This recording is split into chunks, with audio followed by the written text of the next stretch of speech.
ஈசு, அபிமா எங்க போயிருந்தீங்க? டாக்டர் கிட்ட.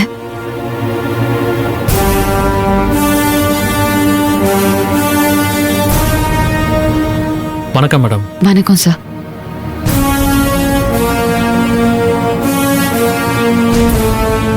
மேடம், அவசரமா வர சொன்னீங்க. யாருக்கு என்னாச்சு மேடம்?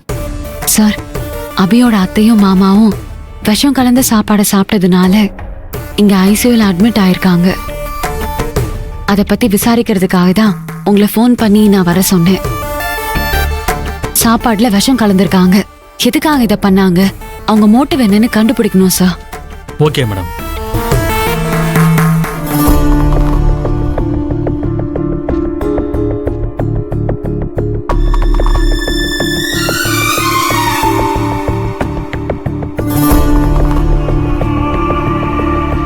சார், விஷ கலந்த சாப்பாடை சாப்பிட்டு உயிருக்கு போராட்டு இருக்கிறது என் அப்பாவும் அம்மாவும் தான்.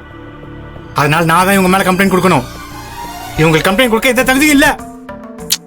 இப்ப நீங்க என்ன சொல்ல வரீங்க? இங்க பாருங்க கதிர், நீ பேசாம இரு, நான் பேசிக்கிறேன்.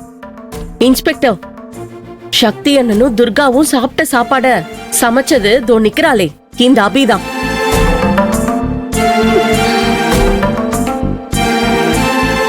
சமைச்சது மட்டும் இல்ல இன்ஸ்பெக்டர், அந்த சாப்பாடையே இவ கையால தான் பரிமாறினா. அதனால சாப்பாடுல விஷத்தை கலந்து தன்னோட மாமனார் மாமியார கொலை பண்ண திட்டம் போட்டது இவதான்.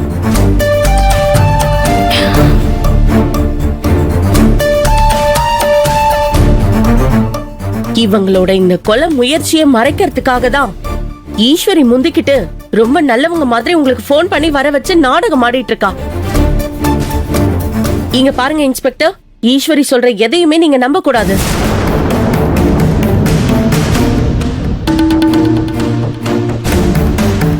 கிரிஜா, இப்பவும் நான் சொல்றேன், சமைச்சதும் பரிமாறினதும் மட்டும்தான் அபி. ஆனா அவ சாப்பாட்டுல விஷத்தை கலக்கல. அந்த நம்பிக்கை எனக்கு இருக்கிறதுனாலதான் நானே இன்ஸ்பெக்டருக்கு போன் பண்ணி வர சொன்னேன். நீ நினைக்கிற மாதிரி நல்லவ மாதிரி நாடகம் ஆடுறதுக்கு கிடையாது. அதெல்லாம் உன்னோட பழக்கம். நான் எதுக்கு நடிக்கணும்?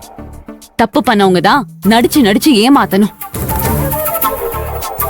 என் தங்கச்சி எந்த தப்பும் பண்ணல நான் நம்புறேன். அதனால நான் நடிக்க வேண்டிய எந்த அவசியமும் எனக்கு இல்ல. இன்ஸ்பெக்டர் விசாரிப்பாரு. அது வரைக்கும் என் தங்கச்சி மேல தேவையில்லாம பழி போட்டுட்டு இருந்த உன்னை என்ன பண்ணுவேன்னு எனக்கே தெரியாது. பேசாம வாயை மூடிட்டு நில்லு.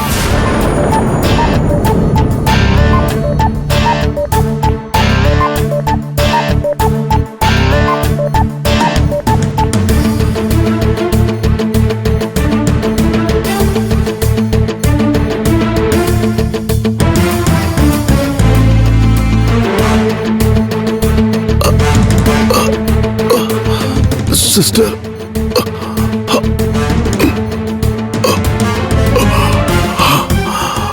சார், இதுல நீங்க யாரை என்ன விசாரணை பண்ணணுமோ விசாரணை பண்ணுங்க. யாரு விஷம் வச்சாங்கன்னு கண்டுபிடிங்க. ஓகேவா? Okay madam.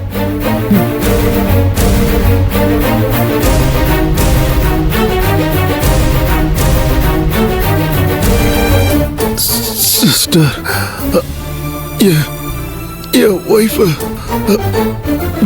Durga. Durga sir, emotional ஆகாதீங்க. உங்களுக்கு ஒன்றும் இல்லை, உங்க வைஃப்க்கு ஒன்றும் இல்லை.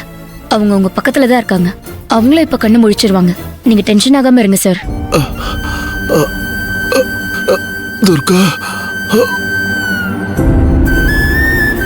துர்கா,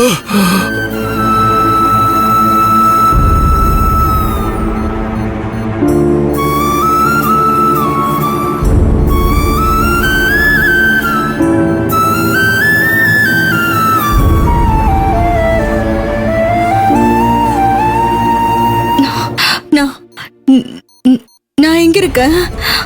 செத்துட்டனா? இல்ல மேடம், நீங்க உயிரோட தான் இருக்கீங்க. நல்லா இருக்கீங்க. உங்க ஹஸ்பண்டும் நல்லா தான் இருக்காரு. அங்கதான் இருக்காரு பாருங்க.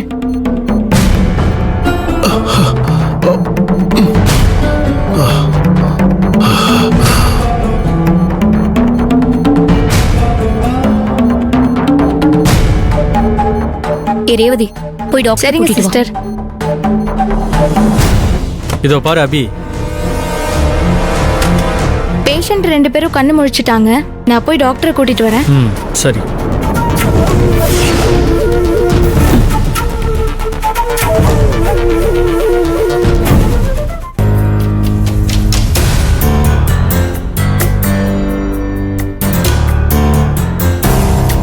இன்ஸ்பெக்டர், உயிருக்கு போராடிட்டு இருக்கவங்க கொடுக்குற வாக்குமூலம் தான் எந்த கேஸ்லயுமே ஸ்ட்ராங்கான எவிடன்ஸா இருக்க முடியும். நீங்க என் அப்பா அம்மா கிட்ட என்ன நடந்துச்சுன்னு ஃபுல்லா கேளுங்க. அவங்க ஸ்டேட்மெண்ட் கொடுப்பாங்க. அதுல இருந்து உங்களுக்கு உண்மை என்னன்னு வெட்ட வெளிச்சமா தெளிவா தெரியும். யார் விஷம் வச்சாங்கன்னு கண்டுபிடிச்சிடலாம்.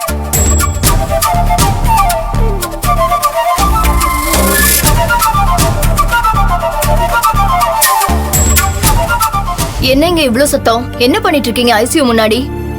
வாங்க inspector. Good morning good madam. Morning. Madam, நான் பேஷண்ட் கிட்ட ஸ்டேட்மெண்ட் வாங்கிக்கலாமா மேடம்? வாங்கிக்கலாம் வாங்க. டாக்டர், என் அப்பா அம்மா நான் போய் பார்க்கலாமா? பார்க்கலாம். அப்பா, கதிரு என்னப்பா இதெல்லாம்? என்ன துர்கா? கதிரு பார்க்கவே ரொம்ப கஷ்டமா இருக்குமா? இப்படி பண்ணிட்டாலே அவ கதிரு கதிரு சரியாயிடும்பா. ஒன்றும் பயப்படாதீங்க. மா மா கொஞ்சம் ஜாக்கிரதையா இருந்திருக்கலாம்மா. பயப்படாதம்மா, உங்களுக்கு எதுவும் ஆகாது. கதிரு நான் இருக்கேன். சார் ஒரு நிமிஷம். அழாதீங்க. நீங்க தான் உயிர் பழிச்சிட்டீங்கல்ல, தைரியமா இருங்க.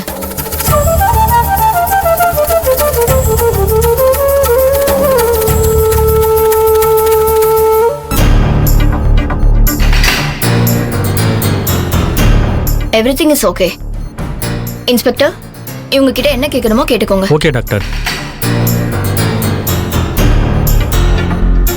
மேடம், இப்போ உங்களுக்கு பரவாயில்லையா? சக்தி சார், உங்களுக்கு பரவாயில்லையா? கான்ஸ்டபிள், வீடியோ ரெக்கார்ட் பண்ணிக்கங்க. மா, இவங்க கிட்ட ஸ்டேட்மெண்ட் எழுதி வாங்கிங்க. சார், நீங்க சாப்பிட்ட சாப்பாட்டுல விஷம் கலந்ததா ரிப்போர்ட் வந்திருக்கு. உங்களுக்கு யார் மேலே எதுவும் சந்தேகம் இருக்கா?